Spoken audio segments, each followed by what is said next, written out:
Big boss పోతా లేకపోతే చస్తా. ఈరోజు డే 44. ఇక పొద్దుగాల లేచి ఖుషీలా జిమ్కి అయితే వెళ్ళిపోయినా. 2 అరటి పండ్లు అయితే కొనుక్కున్నా. సీదా అరటి పండ్లు కొనుక్కొని జిమ్ దగ్గర పోయి అయితే తినేసిన.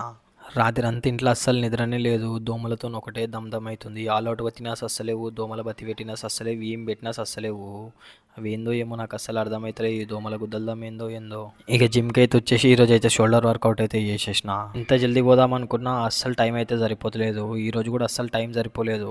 ఇక అసలుకే టైం సరిపోలేదు అంటే ఇంక ఎల్లుండి అయితే శివరాత్రి ఉంది. ఇక మా అమ్మ ఇల్లు సదురుదాం రారా అని చెప్పేసి పిలిచింది. ఇక సరే అని చెప్పేసి షోల్డర్ వర్కౌట్ అయితే మొత్తం అయితే ఫినిష్ చేసుకొని సీజన్ అయితే ఇంటికి వెళ్ళిపోయినా. ఇక వెళ్ళిపోతున్నది అరేలా మా అమ్మ ఫోన్ చేసి ఇంట్లో ఏం ఉండలేదు, బయట ఏమన్నా ఎక్కేసి రా అని చెప్పేసి అన్నది. ఇక బయట ఎక్కడం అంటే ఇక మనం అసలు ఊకుంటాం, ఇక అసలు ఊకోం. ఇక అట్లా అని చెప్పేసి దోశను అయితే ఆర్డర్ చేసేసుకొని సీదా దోశను అయితే మెక్కేసిన. ఇక ఇంట్లో చాలా పని అవుతుంది, ఆ పని అయితే చేసేసిన. అది ఇట్లా వీడియోని అయితే పెడతలేను, ఎందుకంటే మీరు చూస్తే బాధపడతారు నా కష్టాన్ని చూసి అని చెప్పి. ఇక కొంచెంసేపు వండుకొని పెట్రోల్ అయితే కొట్టించేసుకొని సీదా గుడికి అయితే వెళ్ళిపోయినా. ఈ రోజు నా 11 డేస్ దీక్షలో ఈ రోజు అయితే 9th డే. ఇక దేవుణ్ణి అయితే మొక్కేసుకున్నా. ఇక ఈ రోజుకైతే ఇంతే. రేపటి వ్లాగ్లో మళ్ళీ కలుసుకుందాం. ఒకవేళ రీల్ నచ్చితే కనుక అకౌంట్ని అయితే ఫాలో చేసి రీల్ని అయితే లైక్ చేయండి.